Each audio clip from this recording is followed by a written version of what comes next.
en stor stjärna på damsidan. Det är den svenska landslagsspelaren Kosovare Asllani som ser ut att lämna Real Madrid. 32-åringen har ju varit hemlighetsfull om sin framtid i klubben, men skriver nu tack för allt på Instagram efter 4-0-förlusten mot Barcelona i semifinalen i spanska cupen.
Och de här dagböckerna, ja, den första dagboken där, den är ju som dagböcker är.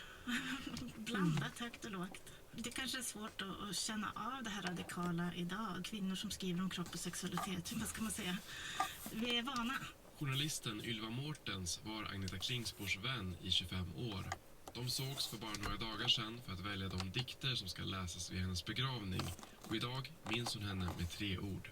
Skarp, rolig, omtänksam, det täcker det mesta. Inte ett dugg långsint. Vi kunde bråka ibland, men det gick snabbt över. Agneta Klingsborgs sista bok var Går det åt helvete ska jag ändå dö från 2016. Efter den hade hon skrivit färdigt, berättar Ylva Mårtens. Det var ju många som ville att hon skulle fortsätta, men nej, jag gjorde inte det. Ibland så fick hon väl lite sådär, jag kanske ska sätta mig, men det blev liksom ingenting. 2007 fick hon ett 10-årigt arbetsstipendium från Författarfonden och det gjorde att Agneta Klingsborg kunde fokusera på sitt skrivande som hon innan dess inte kunnat försörja sig på. Det vet jag att hon var otroligt glad för. Och det var ju också att hon blev erkänd författare.